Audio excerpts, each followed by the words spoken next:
Hi everyone, Green Panda here and welcome back to one of my videos. And before I started my recording, I kind of showed what outside my window looks like because I thought it was gorgeous and I had to put it in here. And this is basically what you guys missed on my Twitch stream. I was doing mermaid and I was just drawing a bunch of mermaids traditionally. And just in case anyone didn't come to the stream and before it gets deleted, I'm just putting everything in a video here for you guys to see. So this is what I've been working on during the stream. And I've just been chatting away while I've been drawing mermaids. Anyway, when I first started my stream, my internet was really dodgy, so in the video here it's kind of pixelated and blurred. I couldn't do anything about that because if I tried to record all the footage I did on my laptop, I wouldn't have the space, because it turns out the Twitch streams can hold up to 24 hours of footage, so at least that way I'm saving it externally, because my worry is that my laptop would not be able to like record everything and I would lose all my work. And that's like a horror, so at least with Twitch it's like, oh, I could like record it there externally and then just download it later. So it turns out that on my Twitch streams it's like nearly 5 to 6 hours of streaming of me just drawing, because majority of the time it takes me longer because I talk to people online. And the fact that people actually came in to talk to me like during Twitch is actually really surprised, because I was expecting like no one to be there. And I don't really mind it because like just drawing by myself, it's kind of, it kicks me up the arse and makes me focus so I can actually draw straight. So yeah. Anyway, I was doing watercolor mermaid, and it wasn't really watercolor exactly, it was mostly gouache. I've never used gouache in my entire life and I wasn't a huge fan of it, and I just did not know how to use it whatsoever. So this was just me experimenting and using gouache officially, and I think if I used a better pose, I probably would have came out a bit better. Because like I was struggling with the hand, I was struggling with the drawing itself, and that was already wonky, and then I just put gouache on top of it, and yeah, I had no idea what I was doing. So the reason why this is at the beginning is because this was my failure of mermaid and I wasn't really happy with it. So I got another speed paint that I did, that was my redemption, and so it's like no matter what, I'm not sleeping until I've redeemed myself. So at least with this I was kind of using watercolor, I was doing a mermaid. It was supposed to be her underwater with fingers on her lips kind of thing and looking down. It was supposed to be like a really cool image. I'm going to do a digital version of these two just to show what my initial idea was supposed to be. But yeah, this was me messing around with gouache. I've never used it before because people said it was like watercolor but a bit like paint. So gouache is kind of like the love child between acrylic and watercolor, and since I'm not a huge fan of acrylic, it's not my cup of tea, but I love watercolor, I'm fantastic at that. So I thought, oh, at least if it's halfway between one bit, I could probably use it. It was very difficult to use. It was like the worst of both worlds, and I just had no idea what I was doing, and I just kept feeling like I was struggling, and it was getting a bit ridiculous, and I kind of wanted to cry because it wasn't going the way I wanted to. But the only good thing about gouache is that at least I'm not wasting paint, because like my worry when it comes to acrylic, it's like as soon as the paint goes out, that's it. It dries up and becomes plastic, and it's just waste on the planet. So at least this way, I was able to actually like reactivate the gouache paint the next day and try again if I wanted to. So I don't hate it, I don't love it. This is just my first initial thoughts when it comes to gouache. It's like, for using it for the first time, I'm never really good at using things when I'm starting off, like, officially. But other than that though, it's like I was expecting it to be much worse. At least I don't have a rage for it like acrylic, so at least that way I'm not going to use it again in the future. I think the only reason I'm upset is because maybe it's because I bought the wrong colours. I should have bought black, white and softer colours just to lay it on top, and like lighter colours, but the colours I bought for gouache was dark, and I feel like I should not have bought darker colours because like I'm kind of stuck with them. Anyway, after that I was kind of upset with me mermaid that I first did with using gouache, and so I kind of I kept going. I didn't stop at that point, so I just kept drawing. So I drew some more mermaids and I was just practicing me inking using these watercolor proof microfiber pens. Oh my god, I love them so much, because like the ones I used was uni pens, and they bled. Like if I used watercolor or alcohol markers, like the black would just bleed into the alcohol markers and I would cry. But with these, it's like leave them to dry first, obviously, but then the more I kept using them, I was inking them, I was actually really happy with how these turned out. So at that point, I was just trying to experiment, because it's a new sketchbook, it's an Arteza sketchbook, and I actually like it. Like online when people recommending it, I got another Arteza book that I wasn't a huge fan of, but it got to the point where I'm thinking I'm going to try again. I'm going to get another Arteza book. And these are great. I fucking love them. I might buy these again, because what's great about Spiral is I can rip the pages out, but then I can just slot them back into the book. So at least that way I'm not losing any art pieces, just in case. So at least that way, if I don't like a piece, I can rip it out. But if I do like it, but I want to use watercolor, for example, and use layers, but I don't want the spiral and the masking tape to like get in front of each other, because like when it comes to spiral bound, it's hard to use masking tape because like the paper bubbles up, or because the spirals on the side, the masking tape lifts, and so the water bleeds through, and that's terrible. So that's why it's better to rip it out, use masking tape, and then just slot it back into the book. At least that way it's like, you get what I mean.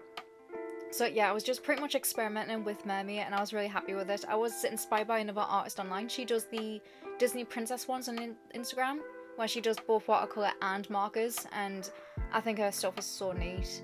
Anyway, another thing I was also doing with this Mermay, like the first initial picture that I was using, was masking fluid. I've never used it before, and I got a brand new brush to use it, and oh, it was hard to use. I am still practicing with masking fluid and watercolor techniques and everything, but masking fluid just not fantastic to use, and I still have no idea how to use it. But it's a learning process, you know. But at that point, I wasn't really happy with the first Mermay because it just didn't come out the way I wanted to. So I tried again, and I drew another Mermay picture, and I had an initial idea. I did all my colours just to get all the colours together, because like no matter how many greens or pinks or yellows you use, like they are a key difference between if it's light, it'll look like a softer look, or if it's dark, it'll look like way too dark and everything. So I did a little thumbnail in the corner to see where the lighting was going to go, because it was difficult trying to draw a character that's underwater, but because of shapes and molds, the water wouldn't exactly be on these parts. Like the face would be out of the water, but the rest of her head would be like underneath. So it's kind of like a person floating like on top of water and everything, with like pieces shown, and like that's where the light was going to hit to show that she wasn't fully submerged. So it's sort of like a mermaid sunbathing. So yeah, and because it was traditional, also difficult because I wasn't quite sure how I was going to do it, and at that point I was kind of terrified, because when it came to the first Mermay picture that I did, I wasn't happy with it. So at this one I was being very cautious, and I was like, okay, I'm not gonna work on top of it, I'm not gonna build layers like I usually do, I'm just gonna do one flat colour and just leave it. And I did. I was just doing the skin, then I did the hair, then I was just colouring in the lily pads, and I like this one better. It's because I used a Stabilo grey pen to use as a line art, because it turns out when you use black line art you have to keep the watercolour in the lines, and if you mess up that's it. But with the grey you can actually go over it and over again, and you kind of like you kind of bury the grey within the painting, but it's still there as a solid line work to keep me colouring in between the lines, because like that's the point where like watercolour though is like it's supposed to be a messy process, but it's like controlled chaos. But I'm not there yet, but I will get there eventually, but not quite yet. But what's great about the Stabilo pens though is that they are not waterproof, so it's like the more you go over them, the more they'll bleed. But unlike the uni pens, where I said that was a bad thing, with the stabilizer pens is that it depends on what you're trying to do. So in another art book I did, it was like a rainbow effect, and when I used colours in a rainbow, when I used water, it made it into a perfect watercolour gradient, even if I didn't have the exact same colours that matched the line art. So that way the whole thing had this beautiful rainbow effect. And with grey, because it's watercolour, the more water you use on it, the more the line work will disappear. So at least that way, once you build and build and build, the line work will just vanish at that point. But yeah, I did have some mistakes with the Mermay, and because the first one I just delved right into it and I just slapped gouache and watercolour together, and I failed and I got upset. So this one I was trying to be very, very careful, and because of that I was too safe, to the point where I was missing things, and I realised that I forgot about a tail near the end, so I had to fix things up. So the whole thing is just a complete learning process, because at that point I wasn't doing official illustrations for a year, and I realised that. But ever since 2019, when the pandemic hit, Panini hit, I realised I never really drew that much professionally, like I had a junk book, I was doodling, but that's what it was. It was like, even though I had junk sketchbooks, there weren't official stuff like this where you have to draw a piece, then you have to go over it, and you have to make it look nice, and you have to like build on top of it and work on it to make it look great. And if you fuck up, that's it. You need to start all over again. I realized I didn't do this, and so at this point I was really rusty.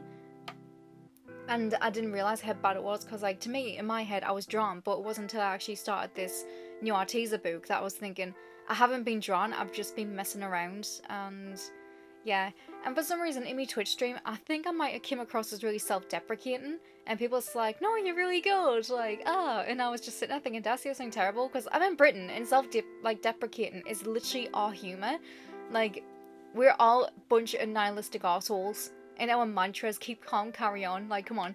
So when I'm being like really shitty, like, to myself, it's normal, because everybody does it, and it's just the norm here kind of thing. So when people online, every time I say something that's self-deprecating, they're like, don't say that, like, your artwork's good. And I'm like, I know that, but because I don't have much of a fan base, I don't have much people following me, and I don't have many peers who are artists themselves, again, I don't have a problem with it, I'm fine with that. But it gets to the point where it's a fact where I am pretty much on my own. I don't have many people out there, so I don't get many criticisms, I don't get any feedback, and I also don't get any, oh god, what's it called again? Self-gratification. So, you know, there is a difference, because it gets to the point where when you're an artist, there's lots of things you need, and so it's self-gratification where you post it on Instagram, you get lots of likes, and it gives you a little boost to see, oh look, I'm actually decent at what I do. Then there's criticism where you actually do want to hear what people have to say and get feedback to think what you can improve, what you could do better. And then there's like the reason to keep drawing all the time, so you need that too. So it's getting to the fact where I need to be my own critique, like I need to be my own critic, I need to be my own fan, as well as like give myself a reason to keep drawing. So yeah, other than that though, it's like, even though watercolors are not like within itself, it is really hard. Like sometimes it's easy where I do it and I'm kind of shocked at myself, because it's like, wow, I drew something, yay. But then there's just days where I feel like I hit a wall and it literally feels like I'm sloshing through molasses, and it's like really difficult. And I'm not saying this as self-deprecating or pity me, I'm just saying it like, hey, lots of artists go through this, so if you're like me, it's like, you're not the only one kind of thing. I'm only saying it because I'm comfortable with seeing it. So yeah, other than that though, it's like, I've noticed when you draw something the first time, it never looks great, but the more you draw it again, it looks better. It's like, so when people say practice makes perfect, it gets to the point where it's like, what they mean is, get a first draft. And I've noticed this, but when people draw something officially, like, I don't know, some sort of official print, they're like, that's fine. But when people redraw things, like the next day, it looks 100 times better. Now that's not to say to draw the same thing over and over again, because you'll be trapped in a feedback loop type of thing, but only in the basis that when it comes to redraw challenges, especially years later or the next day, you feel like you do way better, because you've already, like, your brain's done all the work, you've already done the hard part of creating something. Now it's time to like redraw it again and pick it up. That's why people say do work in progress and do thumbnails and do small pieces of art and everything. So like at least that way, so when you draw it again, it looks better. So yeah, so with this piece, I was actually much happier with how it turned out. Like I did initially wanted her hair to be like yellow, but I wanted her fish fins and everything to be orange, because I had orange gouache. But at that point, I was like, I don't really want to, so I just made it pink instead, and so she kind of looks like a fish salmon. It looked really cute. And yeah, because, you know, the Scott Campbell controversy, I do plan on making a video on that, but because it was the whole everyone online is so anti-boob, I was like, you know what, I'm gonna make these fish have big titties, because at that point it was like, I noticed that I drew women myself with flat chests or very small chest sizes and everything, and I didn't realize I did that myself, and I was like, I need to branch out and draw different types of people, because as an artist, it's like, it doesn't matter, like, you look at the world, you see people, you draw it, that's what it is, like, that's literally what artists do, that's the point. Like, you take something and you draw it. It's like, we're not photographing, because like, what's the point? You might as well buy a camera.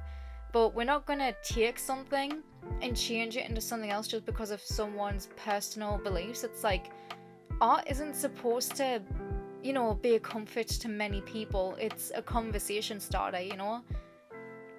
Like, you're supposed to get mad, you're supposed to feel uncomfortable, you're supposed to, like, I don't know, you're supposed to like some things, you're supposed to hate some things. Like, that's why they call art subjective. It's like comedy. It's like, it's supposed to be different for every single person. So when you say you don't like a certain way people draw things and you change it, that's kind of control and freedom of speech. So yeah, I'm pretty much gonna delve into that in the next video. But yeah, I pretty much did Mermay on a Twitch stream.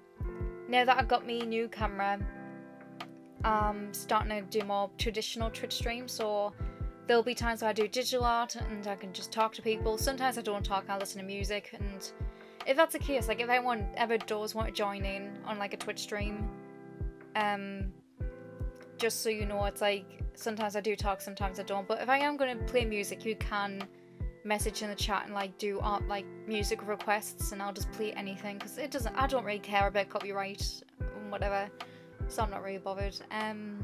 Well, anyway, I hope you guys like this video, and I hope you like this illustration that I did for Mermay. And I think that's like pretty much the last one, because because like I've never done challenges before. Like if I do Mermay, it's probably going to mean that I won't do Inktober or something, because like if I do a challenge in a year, that means I don't do anything else, because like it takes me ages to do something, because like I'm kind of like a low maintenance artist. It's like I draw once a year and then I just hide. Like I'm a hermit. Like that's just me as an artist. So yeah. Anyway, I hope you guys like this piece, and hope you enjoyed this video as well. And I'll see you guys in the next one. Bye!